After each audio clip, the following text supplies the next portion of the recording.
The definition of imposter syndrome is people who have this internalized fear of being outed as a fraud. So my question to those people is, are you really trying to steal money from people? No, of course, you're not a fraud. And listen, the only time you have to worry about imposter syndrome is if you're a neurosurgeon. Okay, if you're a neurosurgeon and you're going into surgery and you haven't studied yet, you have some issues. Yeah. Guys, relax. We're talking about photography here, not curing cancer. There are no photography police that are going to come after you and say, you know what? You're an imposter. Hey, welcome to the Beginner Photography Podcast, brought to you by CloudSpot, the easiest way to deliver and even sell your photos online. I'm your host, Raymond Hadfield, and each week I interview one of the world's just most interesting photographers to learn what it really takes to capture beautiful images and compelling stories so that you can start to do the same. Now, today we have an episode from the BPP Vault. Now, after years of interviewing world-class photographers, I've built up a rich library of photo tips and tricks that guests share to help you be better at capturing those amazing images. And with new listeners finding the show every day, these rewind interviews allow for new listeners to discover those gold photo nuggets of the past and allow longtime listeners to revisit and hear an interview with some fresh ears and also more hands-on experience to draw from. Now, today, we are chatting with longtime wedding photographer and now educator at the Flourish Academy, Heather Lahtinen, about how to get rid of the overwhelm when learning photography. Now, I know that when I had made the decision to pursue photography over cinematography, I thought that it was going to be a relatively easy transition because, well, all of the technical settings between cameras are the same.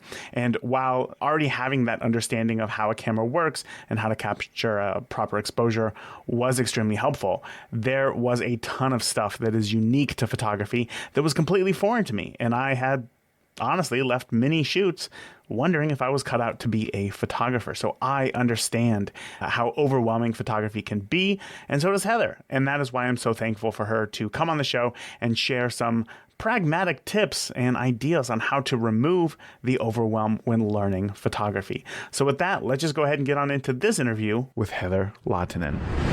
I was having a conversation with a listener the other day who was talking about how bad she wanted to go full time. And she was telling me how much she loved photography and she wanted to be able to make an income at home while still raising her kids, right? Right. So I asked her, well, what is it that you need to be able to get there? And she said, well, I need a real camera because currently she's learning and enjoying photography just with her cell phone, which is great. But it's not very uncommon, is it, for us to kind of see the future and want the end result? When you first got started, were you blissfully unaware of the idea of how hard it was to be a photographer? That's a great question, Raymond. I'm actually an accidental wedding photographer. So I don't know if this has ever happened to you, but have you ever showed up at a wedding and you're like, hey, congratulations, this is so fun. Who's your photographer? And they say, oh, we were hoping you would take photos. You know how that happened to you? No, that's never happened to me. Wow. Okay, it happened to me. I went to my cousin's wedding. My daughter was about a year old, and so I had a baby. And I said, hey, who's your photographer? And they asked me to take photos of their wedding, the day of their wedding. At the wedding, wow. So talk about blissfully unaware. I didn't have a clue. I said, well, that information would have been useful yesterday. I would have maybe charged another battery. Raymond, I had a Canon PowerShot G3 point-and-shoot camera. And I didn't know how to use it. So I was just known in the family as the person who took like all of the snapshot type photos. So it was a low key outdoor wedding and I took photos for them and I had a lot of fun and I put them on, back in the day, I put them on a disc and I gave them to them and they loved them. And I had a lot of fun, but they were just snapshots. I mean, let me give you an example. I photographed the entire bridal party at f2.8, which meant that the bride and groom were in focus and nobody else was. Nobody else. But I didn't know any better. And listen, the truth is they got what they paid for. I was free. Okay. So I did the best I could, but I had a lot of fun with that. I didn't even know about DSLRs per se. I knew there were better cameras. I knew I didn't have the best camera. but I knew I was having fun. I was working a corporate job at that time, and I went back to work that Monday, and I was telling a friend, look, I photographed my cousin's wedding. Look at these photos. They're fun, right? I knew they weren't great. They were snapshots. She said, what are you doing on June 13th? And this was like 3 weeks ahead. And I said, I don't know why. And she said, well, I'm getting married and I don't have a photographer. Oh my Could you goodness. take some photos at our wedding? And I said, you're hilarious. I have no clue what I'm doing. Are you okay if I ruin your wedding? And she said, well, we weren't going to hire a photographer. Oh, okay. So my photos would be better than none. Mm-hmm. So I agreed to do it. I even bought a little tiny flash because that power shot actually had a hot shoe. So I was able to buy a flash and I photographed that wedding. And again, these were just snapshot images. I knew I needed better gear, but I didn't know what any of that. Again, I was working a corporate job and I had no aspirations at that point to be any type of photographer, let alone a wedding photographer or an entrepreneur. I was quite happily working in a corporate job. So it was just a strange thing how it came to be. And then somebody else saw those photos and asked me to photograph their wedding. And so that next year I photographed three weddings, like wow. Just like friends and family, just really, really low key. At this point, I did buy a new camera. I bought a Canon 10D with a kit lens, which was like their low level, entry level, I should say, camera. And the next year I shot 30 weddings. Oh my goodness. I went from 3 to 30. Yeah. On a Canon 10D with very, very little knowledge. So let's go ahead and go down that trail right now, which is you had some sort of experience. You had experience to a degree, right? To be kind of known as the family snapshot photographer, right? But that doesn't mean that you're qualified to, I'd say, be the pro that you would consider yourself today. So where did the education come from for you? Like, where did you learn the technicals of photography to start getting better? Yeah, that's a great question because this was 17 years ago. So it wasn't like there were courses on the internet. You would have to buy books or maybe go to a workshop. But for me, it was just trial by fire. I just practiced. I just shot like crazy. The best thing you can do is shoot as much as you can. Raymond, I knew the photos were terrible. I was not delusional, right? I knew that they didn't look good, but I also knew that in order to get better, I had to be willing to look bad. In other words, you have to be willing to suck and produce bad work so that you can get to the point where you learn and you produce good work. That's the only way to learn is by taking action. So I just shot like crazy. I shot weddings, I shot friends, I shot families, I shot babies, anything anybody would let me photograph, I photographed just for the practice. And then over time, you start to learn, like, I'll never forget the first time aperture really clicked for me, that I understood that if I changed my aperture, I could make my background blurry. I didn't know that. I didn't know how people got their backgrounds blurry. I didn't understand that it was their lens and their aperture. And because I had a kit lens, I actually wasn't able to reproduce that. Mm-hmm. When I learned it, I bought the Canon 50 1.2 lens. Oh, wow. You just went all the way. I did. I went all in. I did. And it was magic. I remember I put in aperture priority. I set it to 1.2, but again, I still wasn't quite sure what I was doing. I took a photo and the background was blurry. And I would have died happy right then. I was so excited that I finally figured out how to make a background blurry. And then it's obviously mastering your craft. And the key is it just takes time. Mm-hmm. And you have to just photograph and you have to understand what you love and what you don't love. So I learned very quickly that I wasn't really cut out for families, but I loved weddings. So I put all of my effort into learning wedding photography. I took a few workshops that I found, like you had to physically fly to a workshop to watch a well-known photographer shoot a wedding or learn from them. I did several of those and shot a lot of weddings, 30 a year for several years before I got to a point where I felt really confident in my work. That's an impressive growth. I don't think that many people are going to, discount that at all, because obviously, the journey that you had to go on there just to be able to get to where you are is, it's something that I would say I don't want to say that it's uncommon, because I feel like everybody kind of starts off in a way of like, oh, well, we have a family or a friend whose wedding I'm going to shoot, and then that's where it's going to go. But what was really interesting is that you took that newfound excitement, that newfound joy or passion, and then you really, really went in, like all in on it. Why do you think the photography was so special to you? What do you think it was about photography that really made your heart sing, I guess, for lack of a better term? I don't know that it was even photography per se. I just love people. Mm-hmm. I love connecting with people, and photography happens to be my vehicle to do that. And to be able to produce a photo that makes someone cry or brings that type of emotion, I found to be very, very rewarding, very affirming and fulfilling. Like my cousin's wedding, I gave them the snapshots. I printed a few out. I even figured out how to do some in black and white with the flowers in color. I don't want to brag. Yeah, but I figured it out. And they were overcome with gratitude for those photos. And I thought, I think I got a hooked on that feeling, that people could connect with their images in such a way that's like forever. Like the impact was so much bigger than just me and photography. And I had also lost my brother tragically at a very young age. And I just thought everybody should have photos of their family, you know, and everybody should have nice photos. And, you know, when someone passes, the first thing you do is you look for the photos. Yeah. And so that was kind of in the back of my mind. I wouldn't say that's what drove me, but it was kind of in the back of my mind to make sure to get photos of the grandparents at a wedding and the family connections. And they love that. And it didn't matter that they were not technically perfect. They didn't actually care. And I think to this day, they don't even notice. My cousin in particular, I actually interviewed her recently on one of my episodes. And I was like, hey, how are you feeling about those wedding photos now that it's been 17 years? I said, it's okay. That was vintage Heather. It's okay. You know, I get it. And she said, Heather, we love our photos and we're so grateful. And I thought, wow, that was on a point and shoot camera.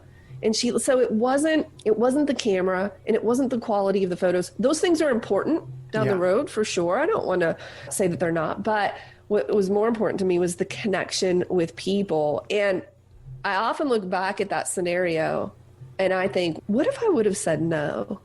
Like, what if they would have said, can you take photos at our wedding the day of? And I said, oh no, I'm not ready. Mm-hmm. Where would I be? Still in corporate? Oh, I mean, I shudder to think. I just wonder if there are people out there that are saying no to opportunities because they're not ready for them, but it's exactly what they need to do in order to get ready. Yeah, because who determines whether or not they're actually ready for that opportunity? It's themselves. And that's kind of one of the things that I really want to talk about today, which is just that, I mean, as you mentioned there's a lot of overwhelm that you can face when just getting started in photography. Specifically, I mean, obviously we know that there's the learning aspect. We have to learn how to use these cameras. And then you're going to get to a point to where your gear's holding you back. So then you need to get overwhelmed by the amount of gear, you know, that there is and all the possibilities there. Do you think that it's even possible to not be overwhelmed in photography at some point? Wow. Very good question, because I think a lot of photographers are overwhelmed. And I have a slightly different approach to this. I believe overwhelm is a choice. You are choosing to be overwhelmed so that it gives you an excuse or an out for not pursuing it. Oh. Because if it were easy, then you wouldn't have an excuse and you'd have to do it. I like to flip everything on the opposite. So when people say it's overwhelming, it's confusing, business is hard, I say, well, what if it were easy? And what if we just had to do one thing? What could we do today or this week in order to move forward with our photography instead of looking at this huge picture? Of course, it's going to be overwhelming, but it's overwhelming because it's unknown.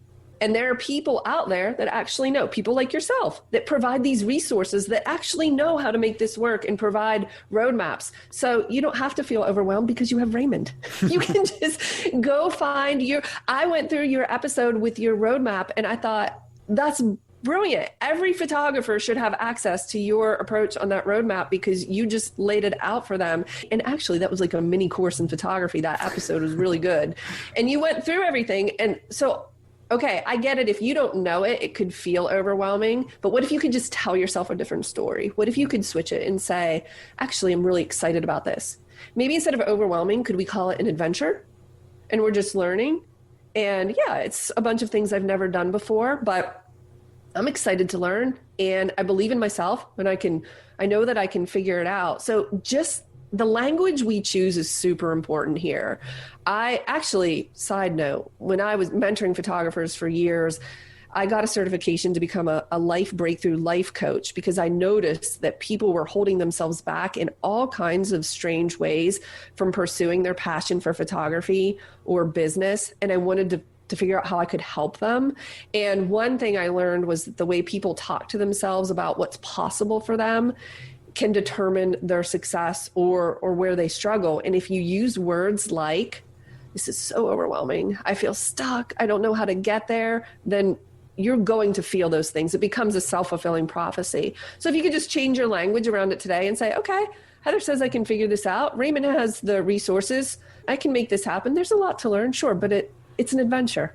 Oh my goodness. I think a lot of people right now are just going to turn off this episode because they got everything that they could possibly get out of this. But they have a lot of work to do after that in reframing just how they see this adventure, like you said, that is photography. So thank you so much for sharing that. That really is a unique perspective that can really help out others.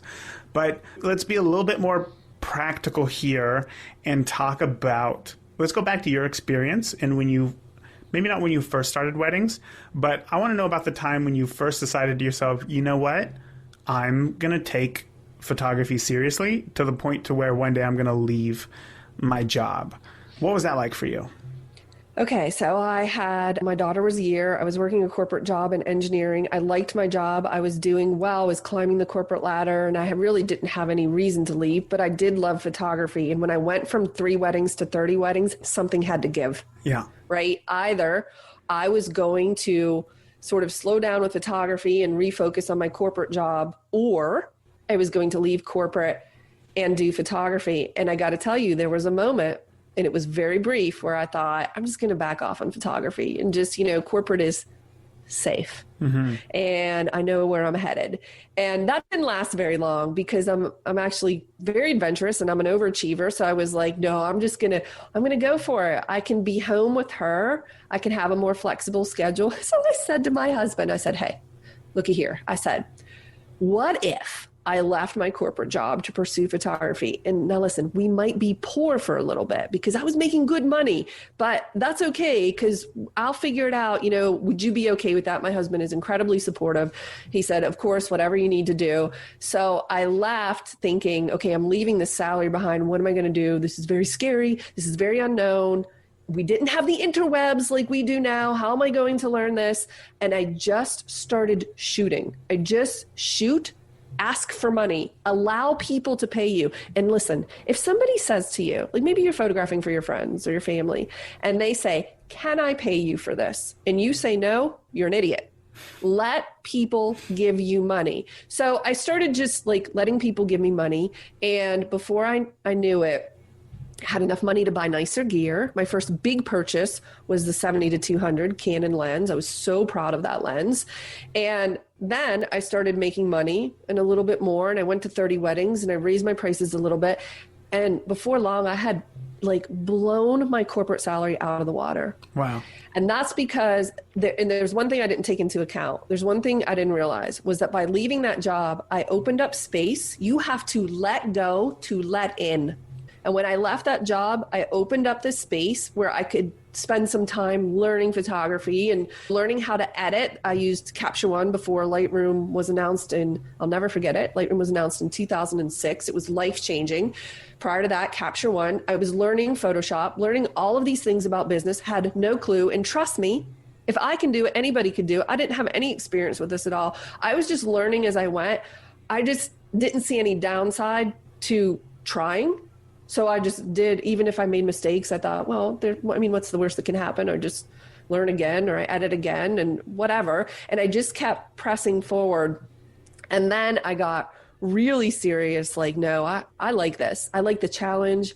I'm going to grow this business and I'm just going to knock it out of the park. And I set my sights really high in terms of, I want to be this high-end wedding photographer in my area. I want to be known for this.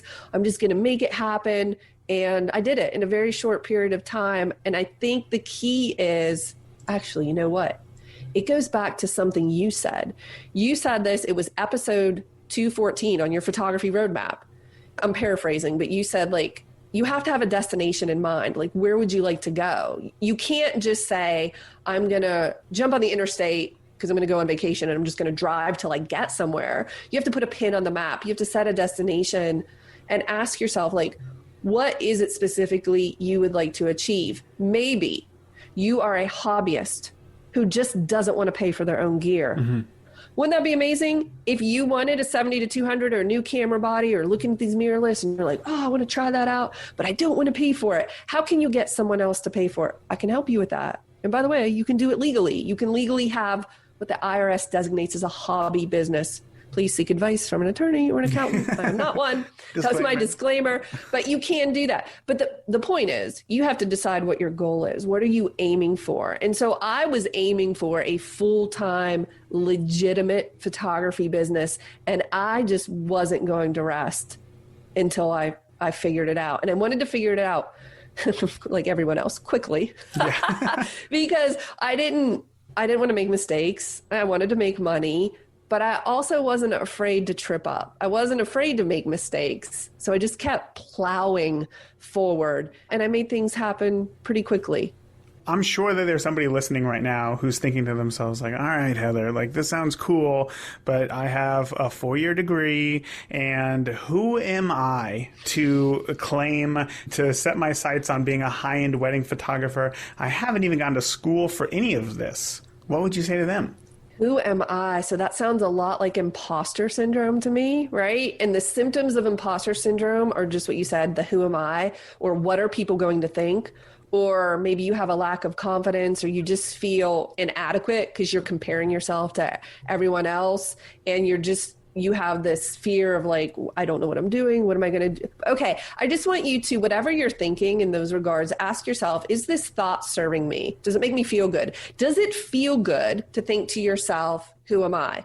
No, it doesn't feel good, which means it's not the truth, because the truth will make you feel good and a lie will make you feel badly. So who are you not to do it? Why couldn't you do it? I mean, the definition of imposter syndrome is people who have this internalized fear of being outed as a fraud. So that's the definition. So my question to those people is, are you really trying to steal money from people? Because the definition of fraud is to deceive someone into paying you for something you don't know how to do. I mean, are you truly stealing from people? No, of course, you're not a fraud. And you're not, listen, the only time you have to worry about imposter syndrome is if you're a neurosurgeon. Okay, if you're a neurosurgeon and you're going into surgery and you haven't studied yet, you have some issues. Yeah. Guys, relax. We're talking about photography here, not curing cancer. There are no photography police that are going to come after you and say, you know what? You're an imposter. It's the internet. You don't know what you're doing. Internet Give up is your the camera. Photography police. Yeah. Turn it over because you're going to photographer jail. Yeah. I mean, it just doesn't happen. So, what does that even mean? So the funny thing is, I'm not downplaying this. These thoughts are very real and they're very serious. The problem is when they're just in your head and you don't vocalize them or talk them through, they will absolutely hold you back. But you and I having this conversation, or like I work directly with a lot of photographers, well, group coaching as well as one-on-one. And when I have them talk this out, like, oh, are you trying to steal from people? No, of course not. Okay, then you're fine. You're offering a service. You bought a camera, you offer a service. You're not forcing people to hire you. Mm-hmm. People make a decision to hire you. And if they want to hire you and pay you, please let them. It's just a service that you're offering. Allow them to pay you. You take their photo. What is inherently negative or wrong about that? Oh, nothing. So you can do it. You could put a post out today and say, hey, I'm looking for some families. I'd like to practice, take some photos. Actually, I teach at our local college, and every semester I say, hey, how many people in here are photographers? Raymond, no one raises their hand. Zero people. Yeah. And then I say, how many of you guys have cameras? Well, they all raise their hand because they're taking a photography class. And I say, okay, because the last time I checked, if you photograph and you are a person and you add an ER to the end of it, that makes you a photographer. And they'll laugh and I'll say, how many people are photographers? I'll get them to raise their hands, but they're kind of nervous about it. And they say, but Heather, I'm not a real photographer. Oh, you're fake. You don't, what, how what does so? that mean? Yeah. Exactly. What does that mean? And then they get a good laugh out of it. And you start to see that these things that you fear are actually quite silly when they come to light. When they're in the dark, which is your mind, and they're just bouncing around, they're very real and they're very scary. But when you talk about them, you're like, no, I'm just taking photos. And Heather told me to relax, and I can take photos, and it's fine. You'll be fine. Yeah. Hey, Raymond here, and we will get back to today's interview in just a moment. In today's digital world, knowing how to edit your images is more important than ever. Now, today's top photographers around the world lean into the editing process more of as a maker's mark for their images. Now, you want a style of your own too, but you don't know where to start.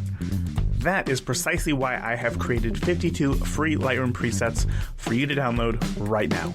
Presets are not a one-click solution, you know this, but they are simply the perfect teaching tool to see step-by-step how a look is created so that you can create a unique editing style all of your own as well. So download your 52 free Lightroom presets today over at freephotographypresets.com. Now, back to today's interview.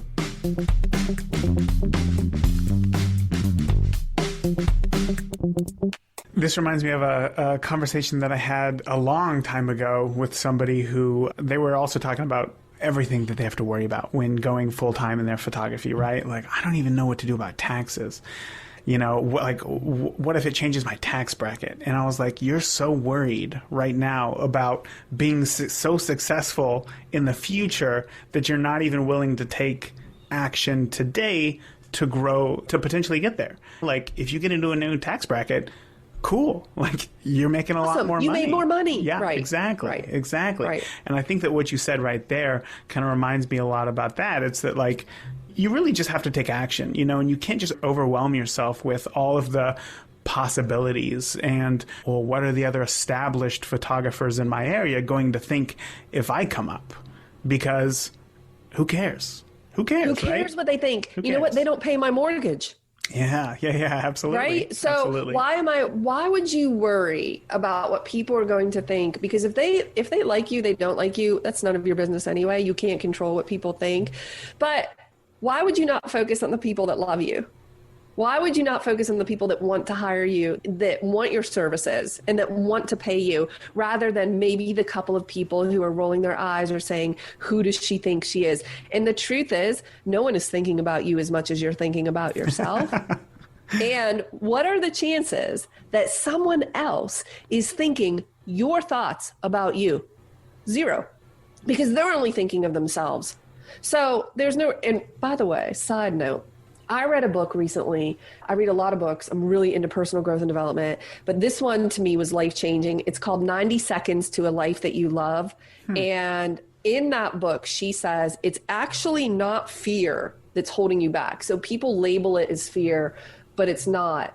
It is the potential possibility of what people might think if you do something. So it's not fear, because you will not get mauled by a bear. Like, you're not going to die. There's no clear and present danger. So it's not fear. It's what if someone thinks I'm a fraud or an imposter? What if somebody makes fun of me or judges my photos? But it's not the fear of that. You're afraid of the feeling that you might get if somebody doesn't like your work. So that feeling might be embarrassment or shame. That's actually what you're avoiding. You're avoiding embarrassment. You're avoiding putting yourself out there because somebody might think something. But that, I mean, I think you'll agree, that's just no way to live your life. Yeah, you're right. It's not any way to live your life in any sort of meaningful capacity, I suppose, which is one of the reasons why in the Beginner Photography Podcast Facebook group, like, there's a zero rudeness tolerance policy, because everybody's kind of at a different point in their journey, and I want people to fully understand that. And I want them to know that if they share a photo, well, that's where they're at in photography, and that there's really no reason why anybody should be able to criticize it in a way that is hurtful or anything like that, because we all need some sort of feedback. That's how we grow. That's why I started this podcast. That's why, you went to these workshops, to learn and grow from others. It's not necessarily about who can make the best photo today, because we're all somewhere else. So yeah. 100%. Yeah, I like that, Raymond, and I'll tell you why. Actually, I have this podcast episode where I have 10 tips to overcoming imposter syndrome.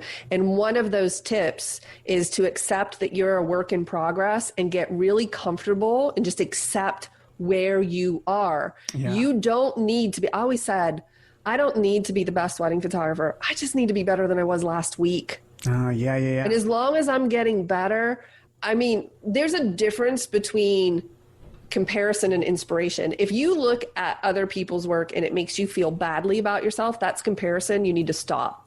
But if you look at somebody else's work and you think to yourself, oh, I might be able to do that, and you go pick up your camera, that's inspiration. And I learned that from one of my early mentors, who's Jerry Gohinas. He's like a world famous wedding photographer. He's been on the podcast before, yeah. Really? Oh, yeah. Yeah, he's fantastic. Yeah. Oh, my gosh. So I met him at a workshop I took in the early 2000s. And Raymond, as luck would have it, I happened to sit next to him at dinner that night.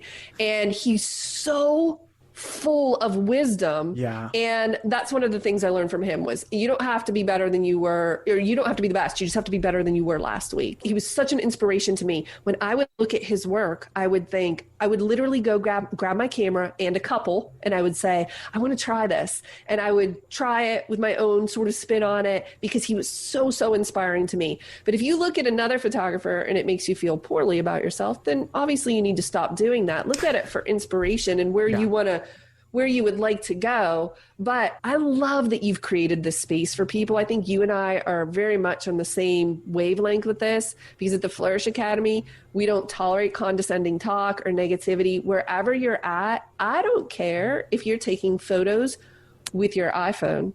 I respect where you're at in your journey, and I also respect wherever you want to go in your journey. Because again, some people, everybody has a different goal, right?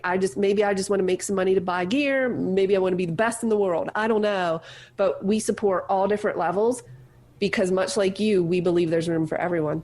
Absolutely. Absolutely. It all comes down to everybody just has a different eye. You know, I mean, I could spend my whole life watching every Jerry Gionis training, try to shoot everything just like him, and I will never. Yeah, and yet, you know, your photos are uniquely you. I don't look at your photos and think like, oh, there's a Jerry photo right there. Right. These are your photos, and it's just because we all have different experiences. So it's just very cool to hear that from somebody else as well and kind of validate that. Right. One thing I kind of want to ask here is that I can think of more photographers than I could probably count who are talented, who are honestly, I mean, just really, really talented photographers, but they feel stuck, right? They feel stuck at this imaginary $100 price point for, you know, a photo session or something. And they're worried that if they increase their prices, they're going to lose clients, or they're worried of, once again, who am I to charge more? But obviously they're struggling because they're only charging $100. Right. So what would you suggest they need to do to break past that $100 price point? Okay, I love this question, probably my favorite one of the day. And I have a couple of things I'd like to say around this. But first, let me say this. You can't have a sustainable business with a $100 photography client, right? So you obviously have to do something. But I was working with a client recently. I want to say she was charging maybe in the like $250 range for a portrait session. And she's just sweating bullets, Raymond. She's like, Heather, I know I need to increase my prices. And I was thinking of going to like $400 or $500, but I'm going to lose all my clients. I'm going to lose all my referrals. And she's just like doom and gloom, right? I let her speak for a moment. This was on Zoom. And I said, you're going to lose 100% of your clients if you raise your rates. You're telling me that not a single person will come back to you. And she kind of like chuckled. And I said, you don't know that. You might lose some clients. You might lose some referral, but my guess is they'll probably even start to respect you more and send more people to you. But what will probably happen is actually the opposite of what you think will happen. You will never lose 100% of your clients. Somebody will come along for the ride. You know why? Because they love you. And it doesn't have anything to do with the photos. That's another emphasis you have that I love. It's not all about the gear or the photos, right? Because you could be anywhere in your journey and you could be making an impact on someone. Yeah. So that's the first thing is you're not going to lose all your referrals. And if you feel more comfortable, like just incrementally increasing your prices, that's great. One side note, one strategy I have for that is if you're really nervous, could you increase your prices $50 and say to yourself, okay, I'll be $150 for the next 5 clients. Once 5 people book me, whether that takes a week or months, I'm going to increase it again $50. 5 more clients at that price, and just keep like ticking it up if that's how you feel comfortable. Like, I don't like the idea of raising prices like once a year or a certain time frame. I like the idea of hitting goals. So the goal might be, okay, I book 10 weddings at $1,000 and I shoot those weddings, and then I'm going to book 5 more at $1,500. Whatever your increments look like, is you're doing it with your own comfort level. But I do encourage you to push yourself a little bit. You know, I'm not suggesting you go from $100 to $4,000, but maybe 100 to 150 isn't quite enough of a jump. Maybe it needs to be like a little bit more. So push yourself outside of your comfort zone, and I think you'll be pleasantly surprised how people show up. Okay, so that was, Raymond, believe it or not, all of that was a side note. Here comes the meat. Okay, so let me take a slight step back and say, the people that are struggling, if you're struggling, this is 100% for you. About maybe 12 or 15 years ago, so when I very first started mentoring other photographers, I got really curious as to why some photographers would succeed, just like soar, just right out of the gate, and others would struggle. Why couldn't they get clients even if they were equally talented? So they're competent photographers, they're producing good work. Why would some of them do really, really well and others would not? I literally couldn't figure it out. So this sounds really dramatic, but I honestly dedicated my life to figuring out this puzzle. Like, I ultimately built the Flourish Academy around what I learned. And one of the programs that I have, it's like all we talk about. And it's not as simple. I know people are thinking, what is it? Just tell me and I'll do it. But it's not that straightforward. Let me say this. At the same time that I was teaching photographers, starting the mentoring, I started to notice a pattern. And I thought that I was teaching photography, business, Lightroom, Photoshop, which I was, right? Okay. But my clients started to say things to me like, you know what? You really helped me in my personal life or with my marriage and my family, and you changed my perspective on this issue, and now I'm more productive, and you helped me reach my goals. Or you introduced me to Dave Ramsey, and now I'm debt-free. And so what I noticed was that my mentoring clients, who are photographers, were showing up for more than just photography. So what if I started serving them differently? Which is when I decided to become a life coach, because I wanted to figure out, why are some people able to make this happen and some people are not? And you know, I think it comes down to, there are people who believe in what's possible and that they can do it, and there are people who don't. I know that sounds really very maybe basic, you know. No, there's just we've all met people like that. Right. Honestly, I find that they basically fall in one of these two camps.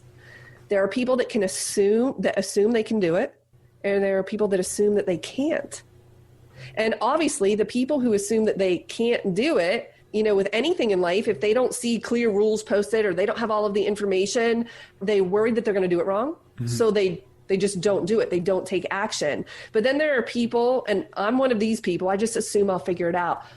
I 100% say yes before I'm ready, because I know that saying yes will help me to take action to learn how. I mean, my entire path in my career was paved because I said yes before I knew how. I just did it anyway because I assumed that I could learn it. And so these two groups of people, the people who are stuck, are assuming that they either can't do it or that it's too difficult or that it won't work. And one of the things they tell me, they say things like, Heather, you don't understand my market, because in my market, people are just not willing to pay that. And I listen and I say, really? Can you tell me more about that degree in micro or macroeconomics that you have? You are making that crap up. Yeah. You have no clue what your market will or will not support unless you have studied it. I live in a very socially, economically depressed area. Very. I happen to shoot in a bigger city, you know, and I travel a little bit for my weddings, but the clients are there, the people are there. You just have to find them. But if you say that your market won't support what you want to do, then your hands are tied, right? There's nothing you can do. You're like, Heather, it's out of my hands. There's nothing I can do. I throw my arms up in despair. I'm stuck. Well, there's no strategy I can give you that will convince you otherwise, because you're assuming you can't. But if you assume that there's a way and you just haven't figured it out yet, which is the truth, then we have something to work with. So that's what it boils down to, is this like people like sitting around waiting to feel ready. And I want you to stop waiting for permission or experience. Stop assuming that you can't, and instead say yes before you know how. And it's in doing the thing that's how you figure out how to do the thing. Does that make sense? It did make sense. And I'm very excited that you brought this up. But I'm going to put your feet to the fire here. And when you said, obviously, if you believe that I live in this very socially, economically depressed town, that like I have no other options here, right? That there's nothing that we can do, and we have to change our mindset, right? So you have helped me change my mindset. Okay, I looked on Zillow. Guess what? I found $1 million home in my town. You're right. There has to be some sort of population of people who would be willing to pay for photography. Now, what are those strategies that you would recommend to start building a bigger business? You got to find that person, and then you have to photograph them. You have to find someone who is in your ideal target market. Well, okay, first, Raymond, let's back up. If you haven't defined who that person is, we'll never find her. I say her because a lot of times when we're talking about family photography, seniors, portraits, or weddings, it's typically a female that is making the decision. Not always, but typically it's the female making the decision. So if I haven't clearly defined who and where she is, who she is, I'll never find her. But once I do, so if I say, okay, I found this groups of people, is there a way I can just make friends or get involved in a community group or something that I can start meeting these types of people? So for instance, if you are we have pockets of areas, much like any town or city, right, where there is more wealth than others. Well, you can tell by like where the mega church is, okay? When there's this big mega church, could you start attending that church? Could you get involved in church activities? Could you become the church photographer? Just, by the way, I don't wait for permission, like to be hired. I just show up with my camera all the time. Like go to church, show up with your camera all the time, and you'll be known as that guy with the camera. And then people will start asking you if you take photos, then you make friends. And hey, I have been known to go up to people and say, your kid is really cute. I wonder if I could take her photo sometime. Or I can spot an engagement ring from a mile away. And I will go up to someone in the mall and I will say, your engagement ring is beautiful. Did you just get engaged? Tell me about your wedding. And then obviously, who doesn't want to talk about their wedding? And then I say, hey, I have a website. I'm a wedding photographer, but I have a lot of ideas for your wedding. So you might already have a photographer. That's fine. But go check it out for like color ideas. Have you picked your florist? Or your DJ? Are you looking for a band? And I'll just start asking questions, and I'll point to my own website as a resource for, Raymond, these are strangers at the mall. I do this. I call this, okay, I don't call it this. One of these, like Seth Godin or maybe Malcolm Gladwell calls this guerrilla marketing. Have you heard this term? Yeah. Where you're just like, I call it feet on the pavement, where you cannot be doing this from behind your computer screen. You have to be in your community meeting people. Is there an organization that you have a heart for that you could volunteer at with your services that happens to have your ideal client at that organization or at that community group? And the answer is yes. It's just going to take some effort to find those people. Now, there are organizations I volunteer for that aren't in my target market just because I have a heart for it. I believe in giving back to the community as much as you possibly can. If you can find a community group that happens to be your target market or a nonprofit that you could serve, fantastic. But like, for instance, I always volunteered to photograph the March of Dimes walk for babies because who doesn't love babies? Yeah, okay, especially the premature babies. So, but I'm a wedding photographer.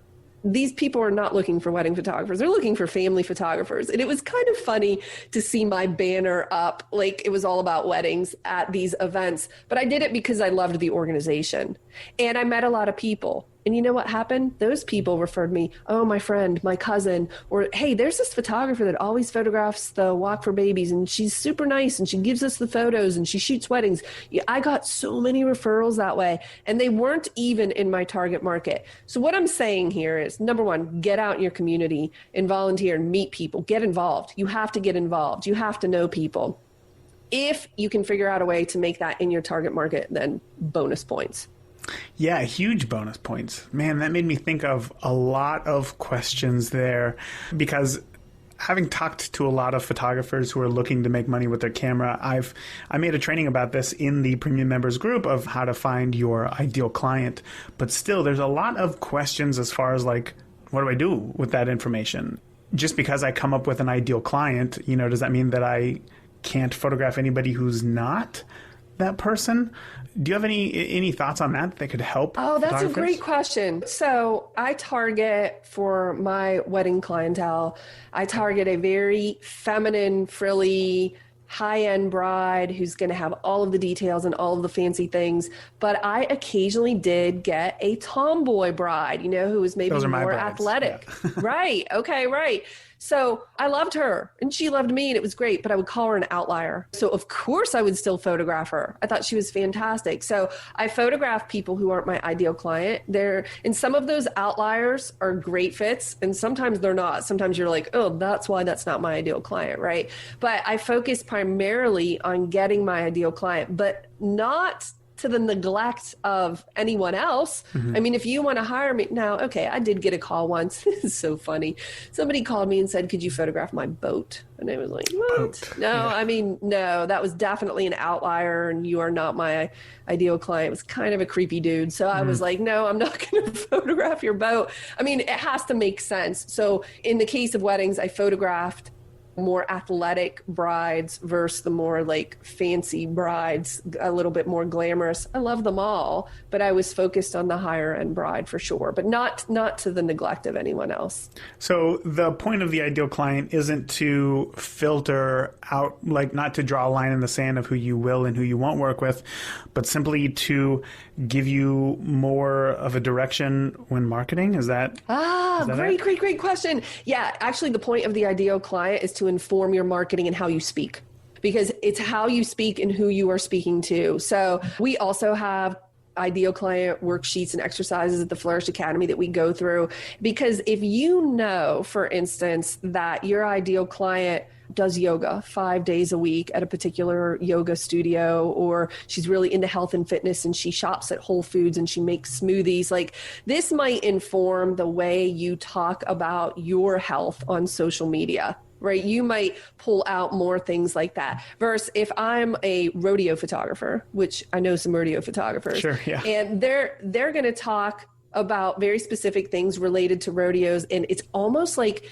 you have this common language that only the other person can understand and that you speak. So in the case of a rodeo, that's very clear and easy to see because they use words I don't even know, right, about horses.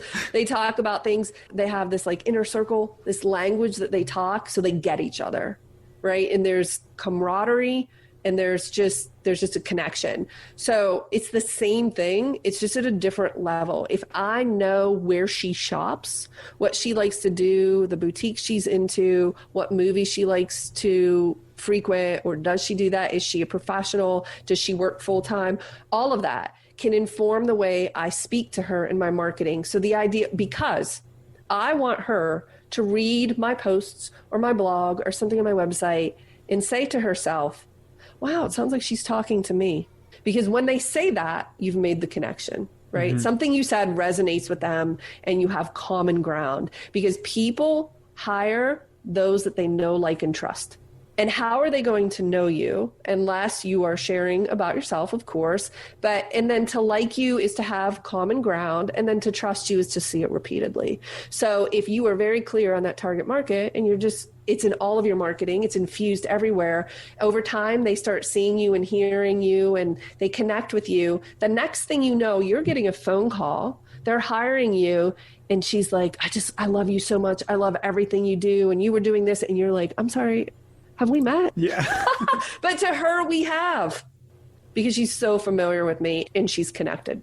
Geez, I really think that a lot of photographers listening right now are going to think to themselves, oh my gosh, this makes a little bit more sense, and then be excited about the whole thing. That was definitely one of those things that I struggled with a lot in the beginning. Like, what should I be doing with this information? But when you break it down the way that you just did right there, it really does make a lot of sense. It's not that we're going after Sarah, right? The one person, right? Yeah, right. Yeah, and if she doesn't drink smoothies from this one place, like, well, that's all right. Like, there is some overarching commonalities between these people, and that's right. What you need to find. So, I want to know right now, because we were talking a little bit about overwhelm or opportunity, whatever we want to call it here. Adventure, right? Adventure, yes. Yeah. When it comes to business, I mean, that's an entirely different world from the technical side of photography, right? So where should photographers who are looking to make money, I mean, just right now, be focusing their time and attention for success? If I were a new photographer in this particular day and age, I would find a mentor. I would find a group or someone to connect with, because part of the thing with imposter syndrome is you don't know what you don't know, and you don't know it, but you don't know what it is. Yeah. So if you have a mentor or a group that you trust that you can go to, I mean, there's plenty of them out there. So find one that you connect with that resonates with you, and then let them help you. I'm sure you have checklists for photographers, don't you, Raymond? Sure, yeah. Yeah. So you're willing to help people with these things. There are two reasons why I went at it on my own, which, by the way, I'm not proud of. Mm-hmm. I think that I was very prideful and like, oh, I'll figure this out. And also the resources just weren't available like they are now. So what I recommend to people is drop the pride and don't try to figure it all out. Just get some help, and do that from someone who is just a few or several steps ahead of you. There are plenty of photographers out there that are willing to help you on your journey and give you the steps to do so. So I would find a photographer or a group that I connect with, and I would look for, if I were starting a business, I would look for someone who has a focus on business, the things around insurance and taxes, and whether or not you're going to use QuickBooks, or how you're going to track everything, and how are you going to pay, and you're going to get an accountant, and what does that all look like? Are you going to be an LLC or a sole proprietor? I wouldn't try to research that to death on my own. I would just get some help. You'll get there so much faster. Yeah. It's funny how much people are willing to hold themselves back without even knowing it, because it's going to save them $30. You know what I mean? Like, I don't need to buy that. Oh, that makes me crazy. $30. My dad used to say, do you have more time or do you have money? Mm-hmm. Because if you have time and you want to scour YouTube to learn, I use Photoshop as an example, because Photoshop's pretty challenging for people to learn. So I say, if you want to learn Photoshop, you can scour YouTube for hours, days, months, years. Oh yeah. And you wouldn't even be sure if you were doing it right, and it would be very disconnected, and you would spin your wheels and you would waste a ton of time. Or you could spend, $29 and buy a course. Mm-hmm.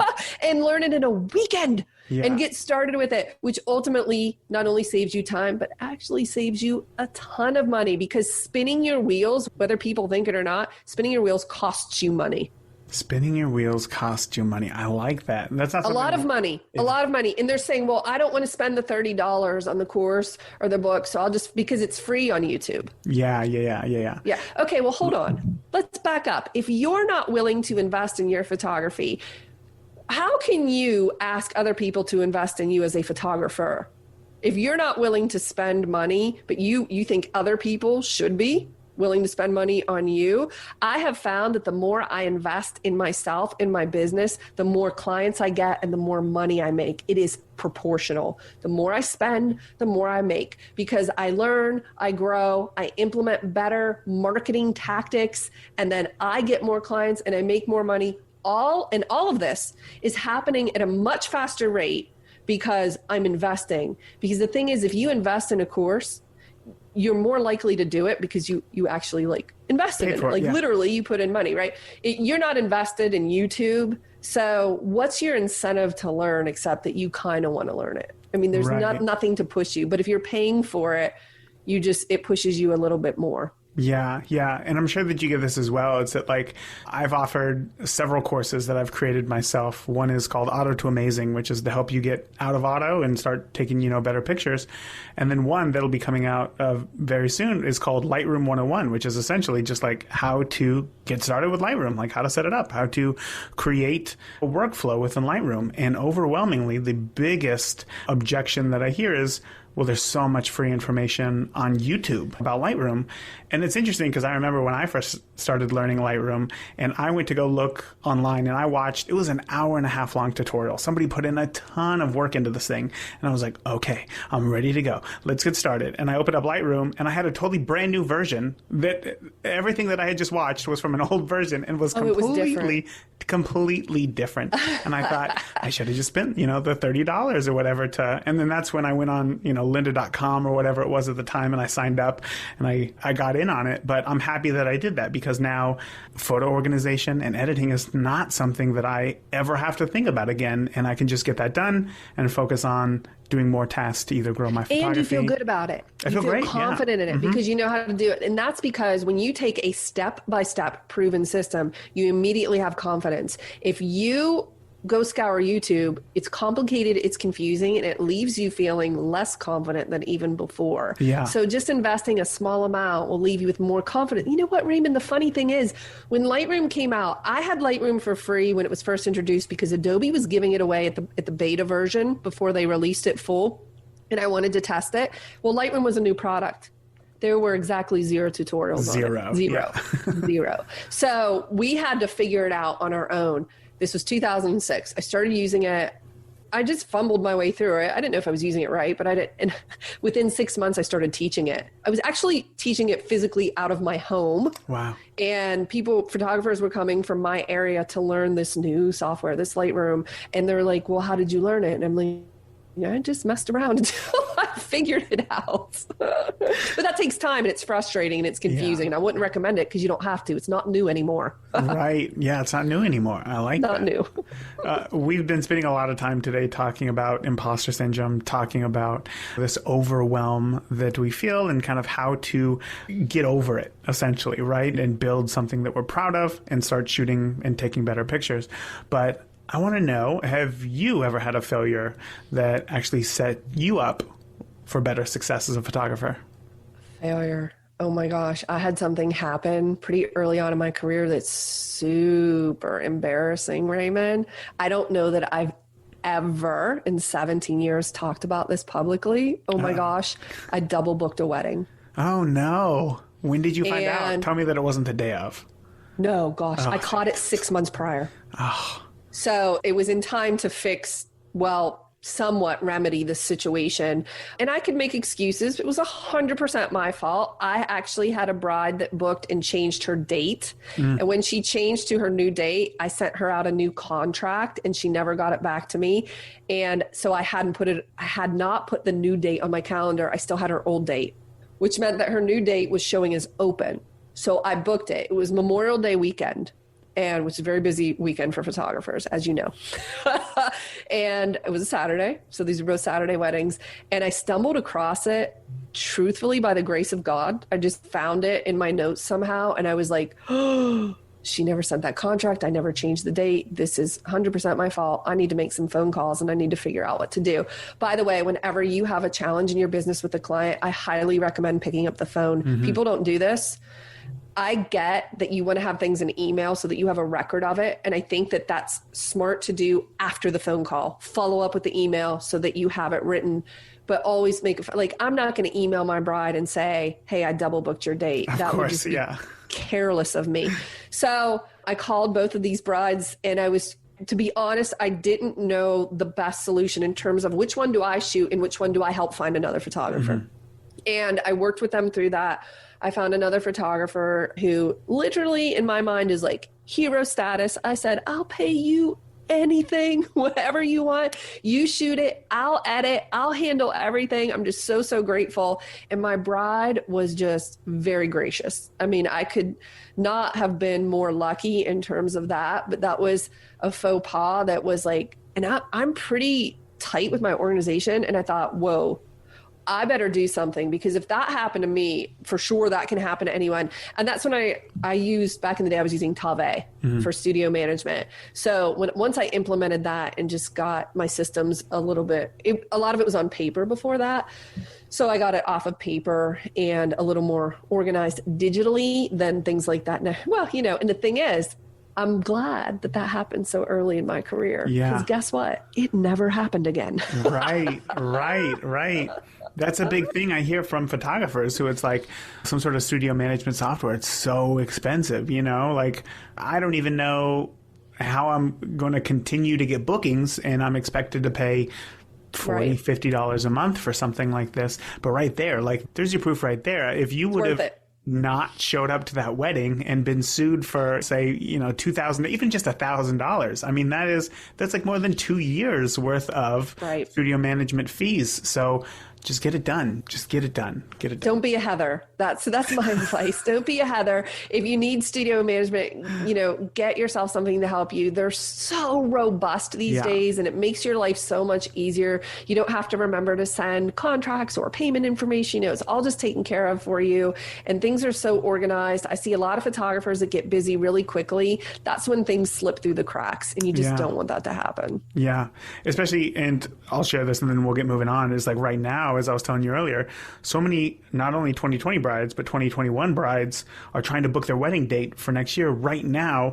That there's just like this huge number of inquiries that are coming in as opposed to the rest of the year. If I didn't have something set up to keep me organized. In fact, just the other day, I got an inquiry. I have 2 inquiries right now for the exact same wedding date. And if I didn't pay attention to that, and if the software didn't tell me, then I would just like, okay, yeah, I'm free. I'd look at the calendar. Yeah, I'm free to the first one. And then because they hadn't booked yet, I would tell the other one, yeah, I'm free. And then they would both book, and then it would be terrible. Yeah, then it would be terrible. And 5 minutes after they paid the deposit, then I have to say, hey, bad news. And that's never a good thing. You just don't want to deliver that news. You just don't. No. Yeah. So as far as I know that we are going super long here on how long we've been together, and I cannot believe how gracious you are with your time, and I have to say thank you so much for that. Thank you. But I have one more question for you before we go, and that is, earlier when I was telling you about the listener, the photographer, the mom, who's right now currently still shooting with her phone, but is so motivated to move forward, right?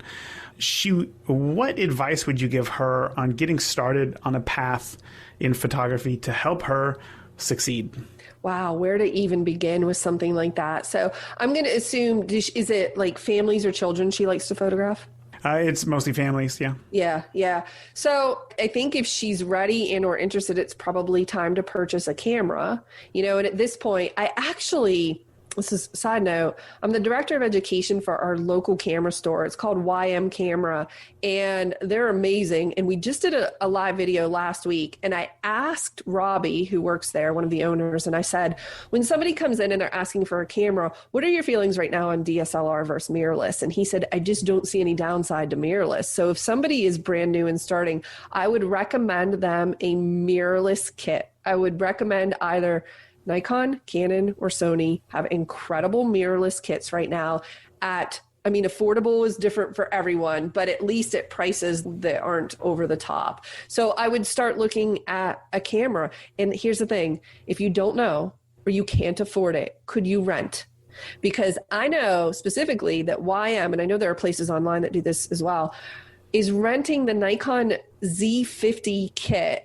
Right now, I want to say it's like $50 for 4 days. Like, it's very inexpensive. So could you rent a kit and practice with your children or your friends' children and see what you think and potentially look at purchasing a camera? I think that's going to be the next logical step for her. Do you think? Buying a camera is probably the first logical step into becoming a photographer. Yeah. So let's say that she decides to rent a camera. I kind of want to know, I guess I'll step a little back. I should have made the question a little bit better. Sometimes I ask very vague questions. That's okay. As far as kind of the growth path goes, right? She's very excited in becoming a full-time photographer. So let's assume that buying a camera and then learning photography is kind of that first step. What's the step after that? You know what? Photographers get really hung up right here and overwhelmed because they don't know what to do, right? And you know what I tell them to do? Get your feet out there and get shooting. You need to photograph. I don't care if people are paying you or you're doing it for free. I think there's a time for each. And if you need to get out there and build your portfolio by photographing your family or your friends' kids for free, then get out there and do it, because the only way you are going to learn and grow is by taking photos. You are a photographer. Get out there and take photos. You have to do that so that you can improve and get better, and also so that you have something to show people so that they can see what you're doing. And the truth is, I don't think that you need a bigger following. I think you need one client. I think that if I were to break this down, and one of my approaches with the Flourish Academy is I want to reduce overwhelm. I feel like you're like this too. You just want to take the intimidation factor out of it, right? So why couldn't you start by just taking some photos and literally creating a Facebook post? Take some photos of your neighbor's kid. That camera comes in the mail. You take photos of your neighbor's kids and you post a photo on Facebook and you say, hey, does anyone need family photos for their Christmas cards? I just want you to get one client. If you can get somebody to pay you, that's fantastic. Bonus points. But if not, and you do it for free, that's okay too. I did a couple of weddings for free before I was paid, and that's fine. Some people take that a little bit far and they continue to do it for free for too long. But that's another discussion around money. But if you get one client, take one photo, post it, and just ask people and repeatedly post it and share it with everyone, you just need one. If you can get one or even a handful of clients, that will produce more clients, because word of mouth marketing is everything and people will talk. There is a book by Bob Beaudine, and it's called The Power of Who. And the subtitle is Why You Already Know Everyone You Need to Know. I loved that book. So I think he would agree with me. I don't know, Bob, but I think he would agree with me. You don't need more followers. You already know everyone you need to know. You just need to photograph, because they know people. The whole 6 degrees of separation thing. The fact that you interviewed Jerry, is amazing to me. That I'm talking to you, you talked to Jerry, is he's my idol. He's just amazing, So everybody knows somebody, and there's a connection somewhere. Just like me photographing for the March of Dimes Walk of Babies. There weren't brides there, but people know people getting married, and that's how you get more. So I think people focus on I need to post a photo, I need to get more likes or more people sharing it. I think you just need to get one client. I think you need to produce an amazing experience. I don't even care what your photos look like. Honestly, mine were terrible. It's just the experience, and that you're trying, and that you have belief and conviction and passion, and you're going to, which it sounds like this person does, they're going to make it happen. Then listen, people are looking. They are hungry for someone or something to believe in. If I left you with one thing today, just believe in yourself, because nobody wants to hire an insecure photographer.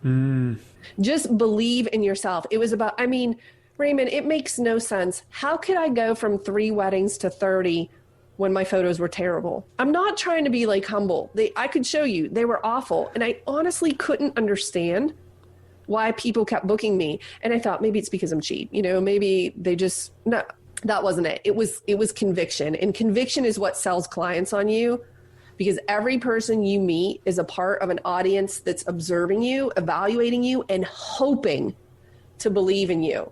So if you decide right now just to simply believe in yourself, because you can't ask them to believe in you if you don't, but if you have that passion and conviction and belief, which, by the way, I had more belief in myself at that point in time than I honestly should have. Let's be honest. The photos were terrible, but I believe that I could get better. I believe that I could learn. If you just believe that, people will be attracted to it and people will want to be around you. I think I did so well because I believed in myself and I had conviction and passion. And I think it's just magnetic. I think it's contagious. People believed it because I believed it. But I was very forthright about my lack of ability with my brides early on. I told them I'm not the best. I'm just learning, but I would love to shoot your wedding. And I know that I can do my best. And they liked being around me, so they told more people. Word of mouth marketing was how I built my business. I didn't have social media, and I'm actually proud of that. And I'm glad I didn't. I think it makes it easier and more complicated at the same time. That right there is a whole nother episode, right? All about social media. But there was that tough love, Heather, that I was looking for this whole time. Man, just get out and go shoot. Just shoot. That's right. That's right. Well, Heather, I really can't think of a better way to end this interview than that right there. I truly appreciate your time and everything that you have shared today. But before I let you go, can you please let the listeners know where they can find out more about you online? Oh, I would love that. So you can find me at flourish.academy. So listen, there's no .com there because it's the future. Okay. I didn't need a .com. Okay. It wasn't available. All right. Whatever.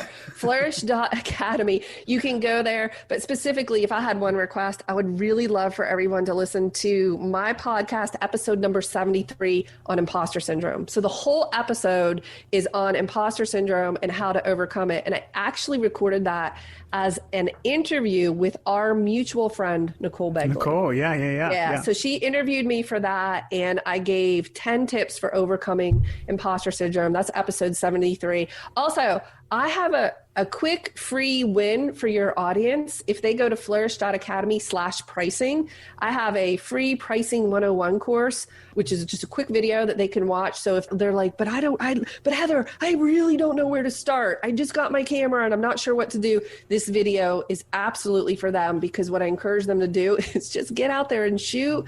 And you don't have to have everything perfectly figured out. I think that people want to know, like with pricing, for instance, they'll say, what's the right way to price, or how should I price? But that assumes that there's a correct way. And with everything in photography and in life, Raymond, I don't believe that there's a right or wrong decision. There are just different choices that lead to different consequences.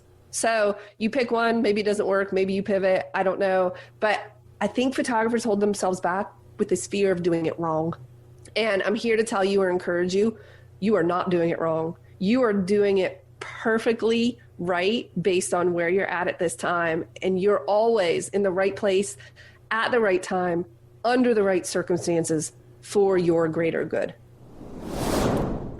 I hope that you enjoyed today's interview with Heather Lahtinen. I would love to hear your biggest takeaway, maybe a light bulb moment or something that you are going to start implementing into your photography. You can share it with me by heading over to the contact page over at beginnerphotographypodcast.com. And there you can either send me an email, or better yet, you can send me a voicemail. Voicemails allow me to share your thoughts or questions in your own words right here on an upcoming episode of the podcast. There's nothing to download. And of course, you can preview what you say before you hit send. So again, head over to beginnerphotographypodcast.com to send in your voicemail now. Until next week, remember, the more that you shoot today, the better of a photographer you will be tomorrow. Talk soon. Thank you for listening to the Beginner Photography Podcast. If you enjoy the show, consider leaving a review in iTunes. Keep shooting, and we'll see you next week.